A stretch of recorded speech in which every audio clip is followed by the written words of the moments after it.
وسلام على المرسلين والحمد لله رب العالمين. اللهم صل على سيدنا محمد وعلى آل سيدنا محمد وبارك وسلم. اللهم صل على سيدنا محمد وعلى آل سيدنا محمد وبارك وسلم. اللهم صل على سيدنا محمد وعلى آل سيدنا محمد وبارك وسلم.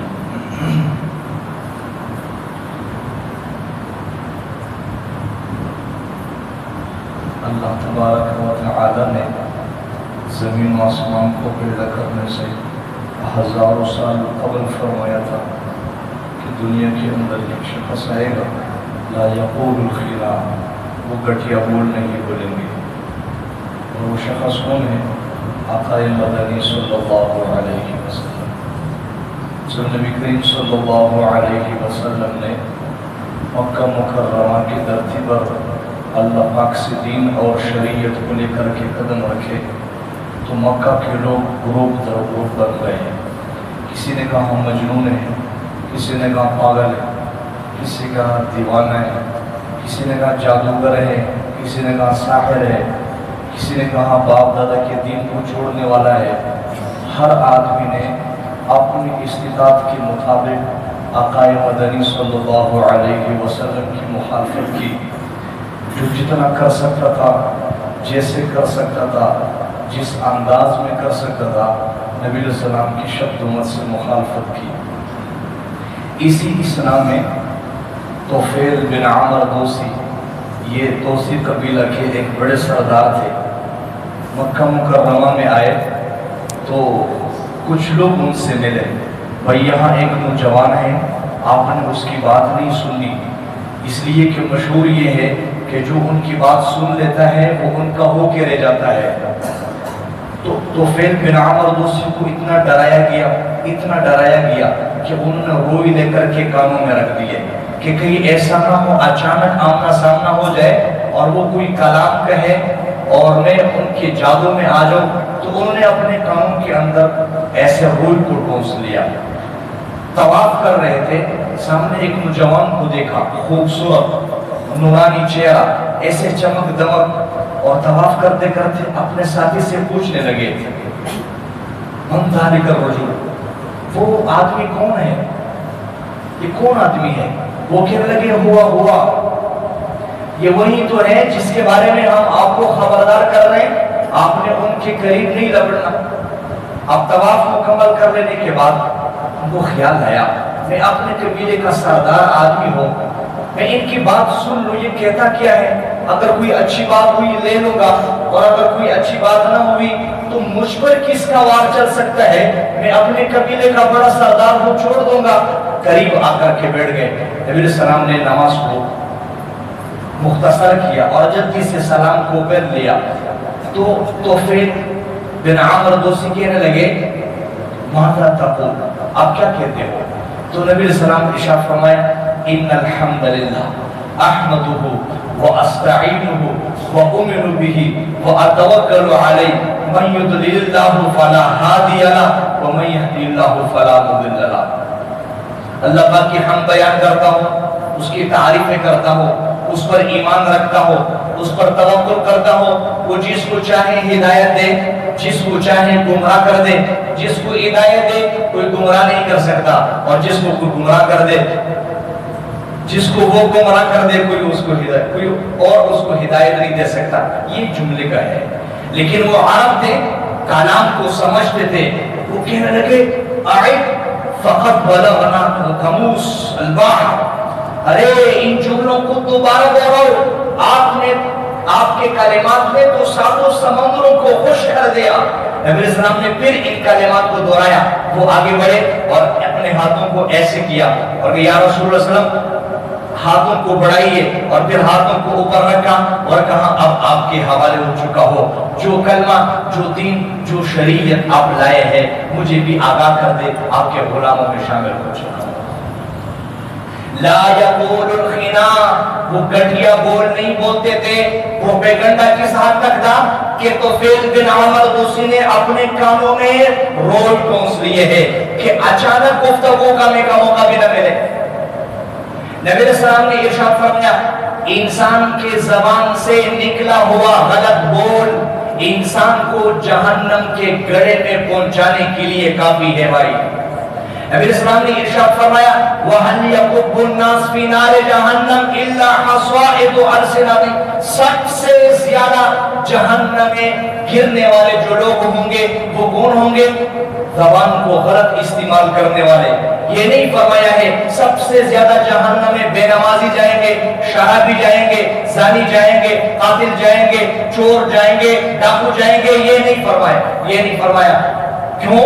اس لیے کہ 100% میں سے 100% بے نمازی نہیں ہے، 100% میں سے 100% روزہ توڑنے والے نہیں ہے، 100% میں سے 100% زکات ادا نہ کرنے والے نہیں ہے، 100 میں سے چند % ہے جو شریعت کے احکامات کو فالو کرتے ہیں، لیکن زبان پر قابو نہ پانا، زبان کو غلط استعمال کرنا 100 میں سے تو حساب نہیں کیا جا سکتے، ہزاروں میں چند ہو سکتے ہیں جو زبان کو کنٹرول کرتے ہیں۔ وگرنہ معاشرے کا جائزہ لو، اس وقت معاشرے کو جو آگ لگ چکی ہے، جتنے لوگ ایک دوسرے کے دست و گریبان ہو چکے ہیں، جتنے پگڑیاں اچھل گئی ہیں، جتنے لوگ ایک دوسرے سے جدا ہو گئے ہیں، اس کی بنیاد میں جاؤ، تحقیق کرو، سب سے زیادہ آگ اس زبان نے لگایا ہوا ہے۔ زبان غلط استعمال ہو گئی، جھوٹ بول رہی ہے، جھوٹ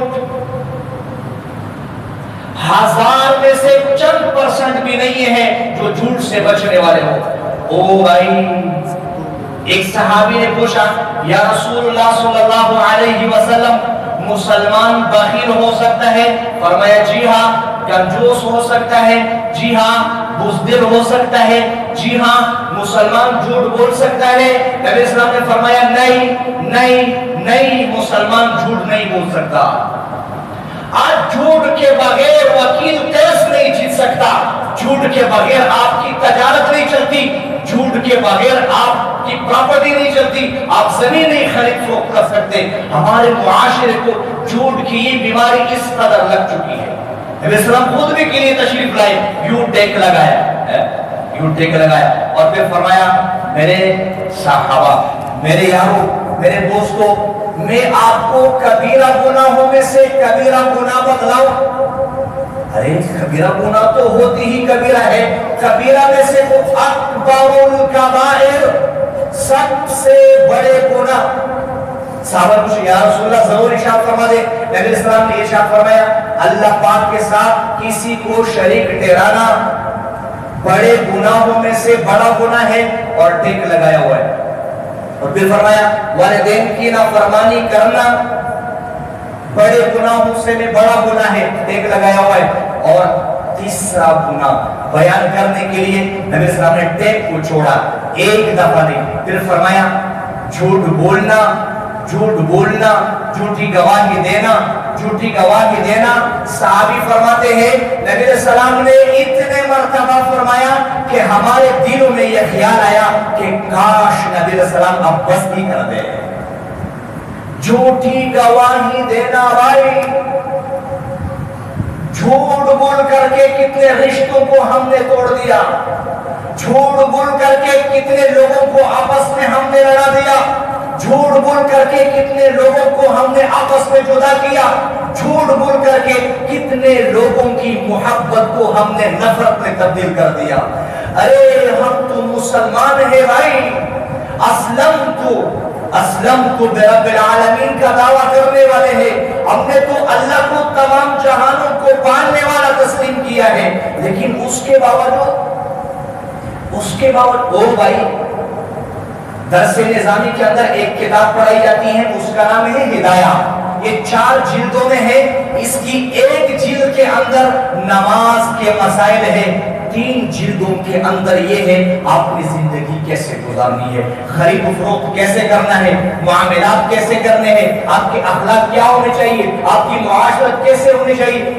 ہم نے دین کو صرف نماز پڑھنا، مسجد میں آ کر کے نماز پڑھنے کو دین سمجھا ہوا ہے بھائی۔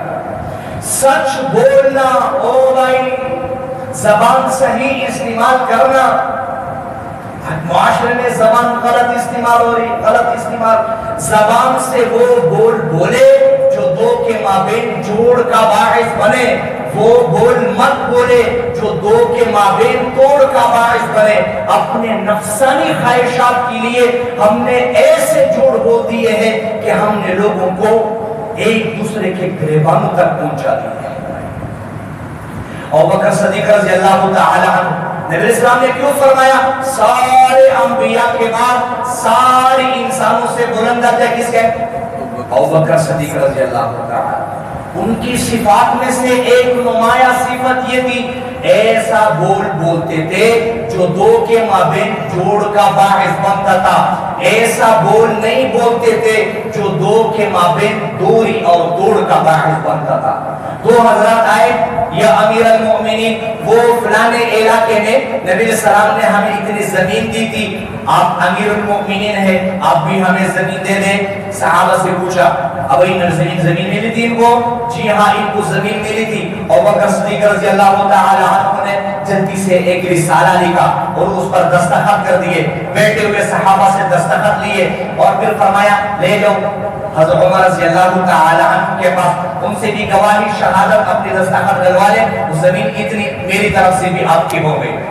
اب یہ دو حضرات آئے حضرت عمر رضی اللہ تعالی عنہ کے پاس. عمر تو جلالی صحابی تھے بھائی، پرچ کو یوں لیا اور پڑھ دیا اور پڑھنے کے بعد یوں پڑھا اور یوں پھینک دیا، اگر جاؤ کوئی زمین نہیں ملی گی تمہیں. وہ بڑے حیران ہو گئے، بڑے حیران ہو گئے. پھر عمر سے فرمان لگے ارے جس زمانے میں نبی علیہ السلام نے تمہیں زمین دی تھی اس زمانے میں اسلام کمزور تھا، اب اسلام کمزور نہیں مضبوط ہو چکا ہے. چل گئے. اب وہ چلے گئے دوبارہ ابوبکر صدیق رضی اللہ تعالی عنہ کے پاس. اب سوال پوچھ رہے ہیں، سوال ہے توڑنے والا. کیا پوچھ رہے؟ ارے امیر المؤمنین مسلمانوں کے امیر آپ ہیں یا عمر؟ سوال توڑنے والا ہے. جواب سنو. جواب دے رہے ارے مسلمانوں کے امیر بننے کے لیے عمر اس بات کے اہل تھے کہ وہ مسلمانوں کے امیر بن جاتے. نبی علیہ السلام کے جانے کے بعد میں نے انصار کو ابو عبیدہ بن جراح کے پاس بھیجا، انہوں نے انکار کیا. پھر میں نے عمر کے پاس بھیجا، انہوں نے انکار کیا. پھر مجھے مسلمانوں کا امیر بننا پڑا. اب جواب بھی دے دیا، ان کا غصہ بھی ٹھنڈا ہو گیا، وہ سڑ میں ہو گئے. اتنے میں عمر پہنچ گئے. یا امیر المؤمنین زمین آپ کی ہے یا مسلمانوں کی ہے؟ کہا مسلمانوں کی. تو آپ نے مسلمانوں سے مشورہ لے کر کے زمین حوالے کی ہے یا ویسے؟ اب جواب دے سکتے تھے میں امیر المؤمنین ہوں، مجھے اس بات کا حق ہے، میں نے اگر فیصلہ کر لیا ہے 100% درست ہے. اور سارے مسلمانوں سے مشورہ کر لینا یہ تو ممکن ہی نہیں ہے، ناممکن کام ہے. یہ جواب دے سکتے تھے. لیکن آگے سے جواب دے رہے ارے عمر میں نے تو پہلے کہہ دیا تھا آپ مسلمانوں کے امیر بنے اس لیے کہ آپ لوگوں پر حاوی ہو جاتے ہیں. آپ بر وقت فیصلہ جمال سے بھی کر لیتے ہیں، جلال سے بھی کر لیتے ہیں. جواب دے کر کے عمر رضی اللہ تعالی عنہ کا غصہ بھی ٹھنڈا ہو گیا اور ان لوگوں کو زمین بھی نہیں ملی. تو میں عرض کر رہا تھا بھائی ایسا بول بولو جو دو کے مابین جوڑ کا باعث بنے، ایسا بول مت بولے جو دو کے مابین توڑ کا باعث بنے. ابو دجانہ صحابی رسول ہے، نبی علیہ السلام کے ساتھ 200 صحابہ. کتنے؟ 200 صحابہ ایسے ہیں جو پہلی جنگ سے آخری جنگ تک ساتھ رہے ہیں. بدری صحابہ نبی علیہ السلام نے ان کو سند پکڑایا، اللہ تم سے راضی اور تم اللہ سے راضی ہو ہے. ابو دجانہ بدری صحابہ میں سے ہے، لیکن کیا فرما رہے؟ ان ارجا عندی عملی، ارے میرے پاس ایک عمل ہے جس کے ذریعے میں بخشا جاؤں گا. وہ عمل کیا ہے؟ بدر میں شرکت، احد میں شرکت، حنین میں شرکت؟ نہیں. تقویٰ؟ نہیں. صحابی ہونا؟ نہیں. ان ارجا عندی عملی، میرے پاس ایک عمل ہے اس کے ذریعے میں بخشا جاؤں گا. وہ عمل کون سا ہے؟ فرمایا ما آتیت احدا من لسانی، میں نے زبان کے ذریعے کسی کو تکلیف نہیں دی. اگر زبان کے ذریعے ہم نے کسی کو تکلیف دینا چھوڑ دیا، اللہ پاک آج ہی ہمارے فیصلوں کو بدل دیں گے۔ اللہ پاک مسئلہ سمجھنے کی